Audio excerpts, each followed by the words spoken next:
How will I know when I have surrendered? When you no longer need to ask the question.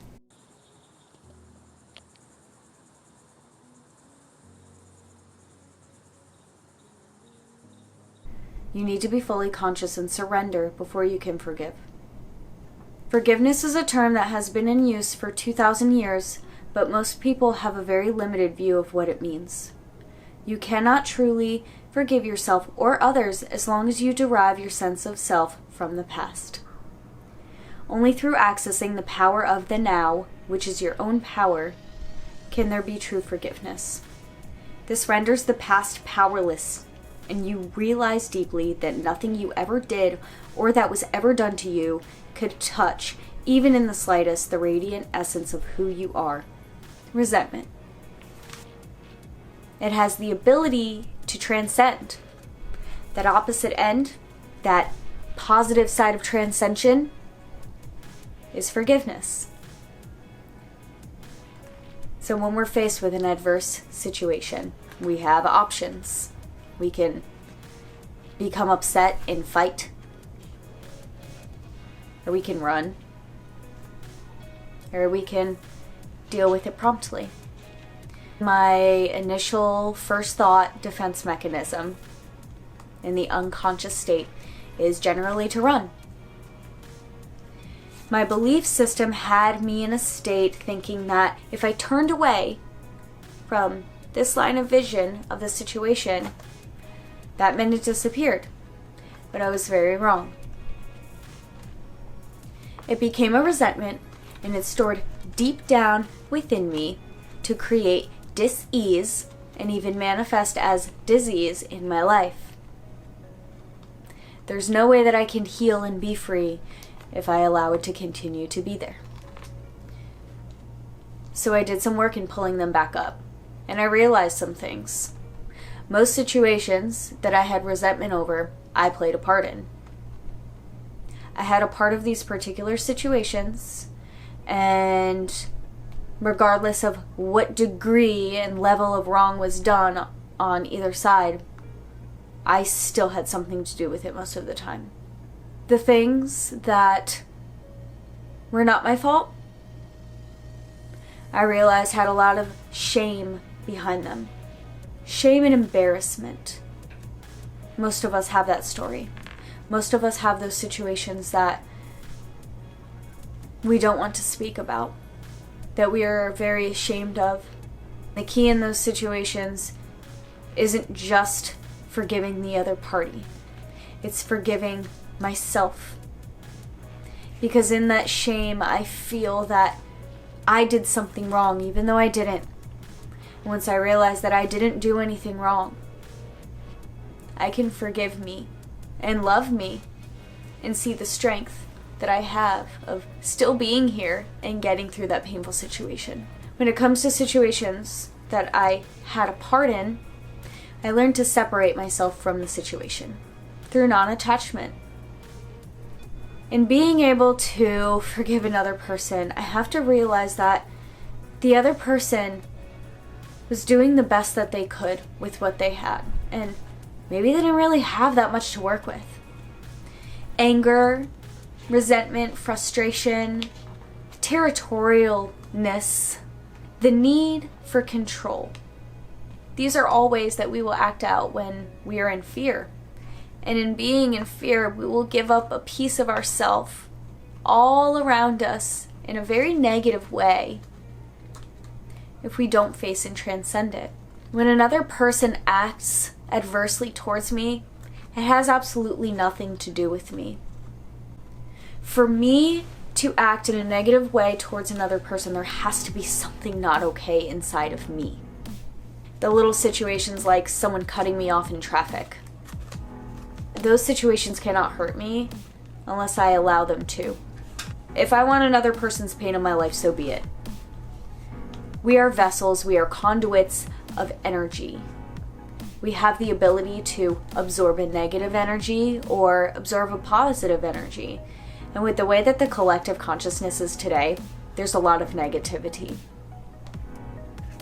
Our common resolution as human beings is to go to war and kill each other to prove our point. Like, that's the collective consciousness of a human being. It's not that healthy. I'm pretty sure this is why we go to such negative places before we go to positive places. We have to retrain ourselves to go into a positive place and not into a negative. I can transcend the separation that I feel towards that person in the situation that's occurring, because I've done it too. We're the same. It's not that that person is out for me. If it was not me, it could have been anyone. If I was not around that person when that adverse situation occurred, it would have been somebody else. It just happened to be me. And from there, I have the choice to allow it to be a part of my world or not. If that negative energy is being poured towards me, I can take it and I can turn it around and send it back out as positivity. I can use compassion. I can look at that person and their pain with a compassionate, loving, light, gentle heart and send back out. Would I have recycled and transcended? When I'm feeling resentment towards a person, I don't want anything to do with them. I want them to suffer and I want them to hurt. Putting out the type of energy of wanting another person to suffer and to hurt is only going to bring me suffering and hurt. And yeah, it's easy in theory to say, oh, I don't want to hurt, so I'm not going to think of this person hurting. But for me, in my experience, if I don't address why I'm feeling like I want them to hurt, I'm just going to store the resentment down inside. So I need to look at why I want them to hurt, right? So I want them to hurt because they hurt me. Did they hurt me? Or did they hurt them and I was just a byproduct of it? I think it might be the latter. If I allow another person's pain to penetrate me and my world, I allow their negativity to be a part of me. And now the cycle continues. It goes on and on and on. And it never ends. Because it doesn't have anywhere to stop. Energy is a continuous cycle. It just goes around and around. It never disappears and it never reappears. It's just always there. So this energy is just being bounced back and forth and back and forth. I remember there was a guy that cut me off and then went a good 5 to 10 miles slower than I was going. And it was infuriating. I wanted to see who was in front of him, so I started swerving around to the side of him. I wasn't swerving around to the side of him to get around him. I was swerving around the side of him because I want to see why the hell you're going so slow. Is there an excuse for this? It really pissed him off. He pulled one of those, like, passive aggressive and he jerked his wheel really quick. And, I thought it was funny and I started laughing. That was my defense mechanism at the time, was to be like, oh, this guy is such a clown, I'm gonna laugh, right? Really, I probably looked pretty clownish myself. So I went to go get in my turning lane, and as I looked at him and he had his middle finger sticking out at me out of the window.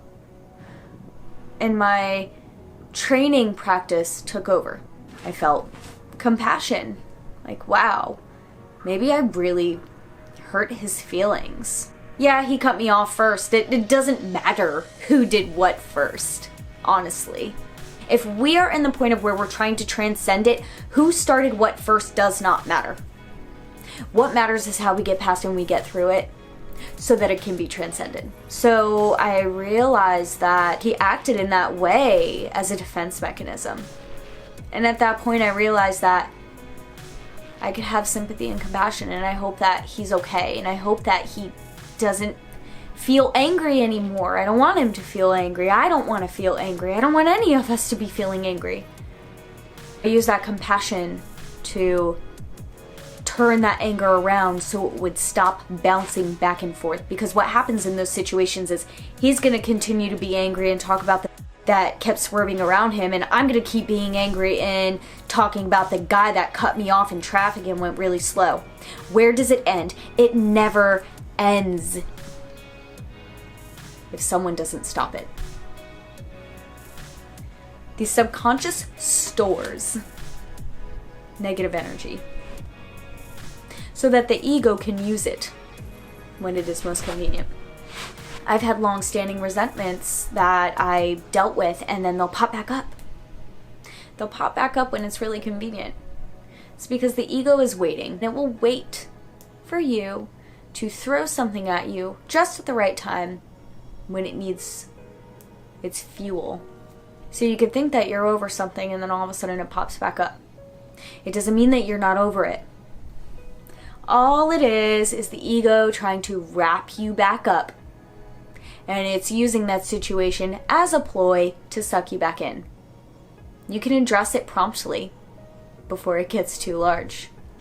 A really good way to realize if I really have transcended a resentment is to ask myself when a situation pops up, how do I feel about it? And the body is going to tell you before the mind does. The mind can be a master manipulator. It's got that subconscious and conscious working simultaneously with the ego to deceive you. You can pay attention to cues from the body because the body reacts to what the mind tells it to do. So the subconscious will feel a particular way and send an emotion down to the body, and the body will react. So the body won't lie to you. So you can ask the mind, hey, how do you feel about this? Or when a resentment pops back up, you can ask yourself, am I really over it? How do I really feel about this person? And as you're answering the question, you may say, I'm okay. Pay attention to the heart rate. Pay attention to especially the ways that you start acting in situations after you've addressed this again. You can generally see either negativity or positivity, peace or disease coming out. And this will tell you. This will help you to realize whether it's something that is still an issue and needs to be addressed again, or, hey, I'm okay. I'm at peace with this today. You can let go now. You can detach and let it be. We are all just humans trying our best. You, I, everyone around us. There is no reason to delve into transgressions of the past. These are resentments. They do not serve you. The mind has a filter. Memories are filtered. The situation that you perceive to have occurred may not be the situation that occurred. The mind has filtered it through this color-blinded filter developed by past experiences and beliefs that we have. Once it's been passed through that filter, then it comes up into the conscious memory bank. So it's gone through the subconscious memory bank through its filters, and now it's here for you to think about. And it may not even be real. Chances are it's not. Because the mind has made it into something else at this point. It can fill you with emotions and things that aren't even here. It already happened. So now you're being filled with emotions and feelings that aren't even existent. What's the point of that? The point is, it's pointless. Thinking about the future and what it's supposed to be is a recipe for future resentments. When we put an expectation on anyone or anything and how they are supposed to act or it is supposed to be, we are literally asking ourselves to have resentment in our future. No one and nothing is supposed to be what we think it's supposed to be. It just is. I can have a person who has been nice to me forever, and I expect that they're going to be nice. The one time that they're mean, I'm disappointed. I could have a trip planned that is supposed to be the trip of a lifetime, and it doesn't turn out the way that my mind perceived it was supposed to, and now I am disappointed. But none of these things were supposed to be what my mind said they were supposed to be in the first place. And that's the only reason I'm disappointed. This must be remembered. Now is all that is here. Everything that happened and everything that will happen cannot be determined right now. And there is no point to try to determine it, because chances are it's not going to turn out the way that our mind tells it it's supposed to. When you surrender to what is and so become fully present, the past ceases to have any power. You do not need it anymore. Presence is key.